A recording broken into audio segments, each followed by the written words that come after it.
Hey everyone, Jordan here from citylinks.com. I'm back today with an all new playing with my toys video for you guys. I have a new Lego set that I'm really excited to dive into. I can't believe Lego was kind enough to send it to me. Of course, I'm talking about Batman from the animated series, their huge Lego Gotham City set. This one's going to take me a little bit, but I'm really excited to dive into this one. So why don't you watch me build? We'll talk more about it as we go.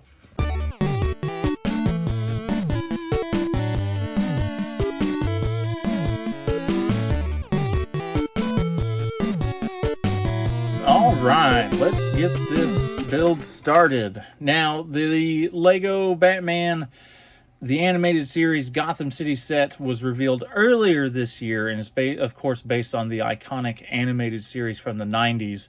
It launched earlier this month, and it is an absolute beast, coming in at an impressive 4,210 pieces. This is definitely going to take some time. Now, unlike the last huge mega build I did with Lego's Rivendell set, I'm not going to break this one up into multiple parts. That's because this set is laid out just a little bit different, and it's not your typical play set, but something more along the lines of like a 3D picture or diorama. As such, it really doesn't lend itself well to being put together and viewed in chunks. Regardless, it's a big build, but it definitely went quicker than I expected. Don't get me wrong, it still took several hours to complete over a few days, but the build process itself was really smooth, and I think a big reason for that is because it's so flat. A lot of the pieces are very, very small, so that helps add to the higher count as well. And while that can be an issue sometimes, and definitely lends to this set being for older collectors, all in all, they've done an excellent job of separating the parts of the build over 44 different baggies so that no section you're working on feels too overwhelming to handle. There are a lot of things to love about this set, so I'm going to break down a few while I keep building here. For one, it's really impressive how well they've captured the aesthetic from the series. Everything from the building designs to the clouds in the sky feels like it's pulled straight from the cartoon. Speaking of designs, I love pretty much how everything comes together in this set.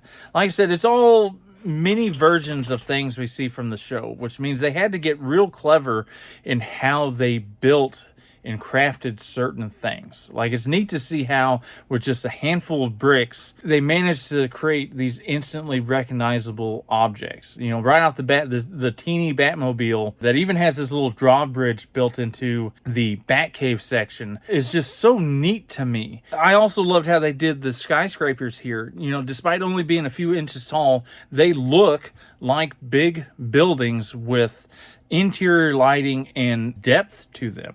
There's architecture that you can feel out of these different buildings, even though they're so small. They managed to bring an intricate amount of detail into these smaller scale, and all of it while sticking to a minimalist approach to how the build itself comes together. It's just, this is very much a set about trusting the process. There were numerous times where I started a section and I could not picture where it was going. I mean, sometimes things didn't even fall into place until well later on into the build, like several baggies down. And that just shows the amount of attention to detail the designers packed into this set. Another neat thing related to the build itself is just how the entire project's set up. Like I said, there are two big instruction booklets.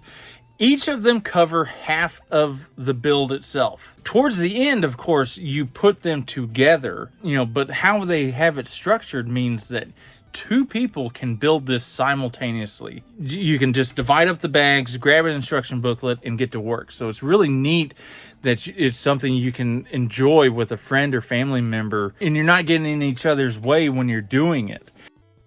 Now, this may sound weird, but I was also super impressed with how varied the build felt.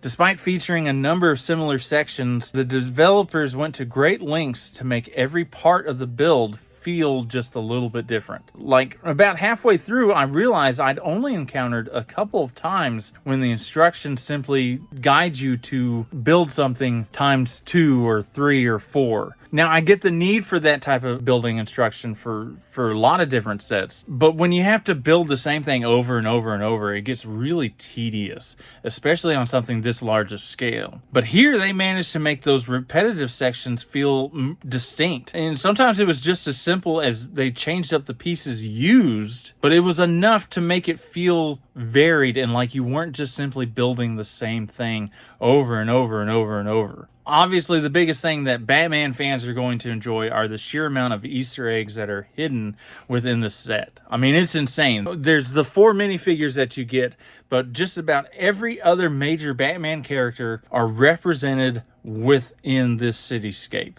I mean, even the Condiment King gets an Easter egg in here. They all have these little tiles with stickers that you have to, and there's a lot of stickers that you put on there, and they're hidden throughout Gotham itself, oftentimes behind sections of the build that you can pop off. It's just neat to see how they did it, and they managed to include a bunch of different elements that even as I built it, I wondered how these characters would fit into it. And they just did such an excellent job with it. It was a whole lot of fun.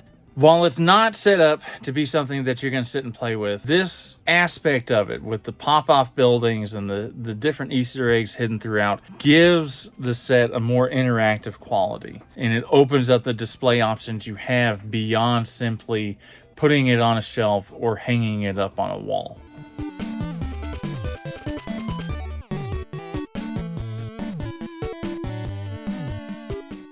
I mean, just look at this thing. It is so ridiculously impressive when it's all together. And I really like how on the back here, as part of the build, it has these little flip out stands so that you can put it up on a shelf freestanding without worrying about it falling over and tipping and stuff like that. And it is pretty sturdy. Now, obviously, I wouldn't go shaking it around or anything like that, but it is definitely sturdy enough to survive moving around while you're figuring out where you want to display it. Everything about this Gotham City set is just so impressive and neat, and I just had so much fun putting it together, even though it was a lot of hard work with so many tiny pieces. It's just a fun build, and I suspect anyone who's, a Lego fan, or especially a fan of Batman and the animated series from the 90s, they're going to have a blast as well putting this together. There's so much fun to be had in it. Lego's Batman the Animated Series Gotham City set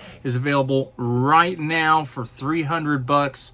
You can buy it in Lego stores or online, and I will have some links down in the description for you guys below. Well, I hope you enjoyed my speed build and review. If you did, be sure to hit that like button, subscribe, and tell all your friends about it.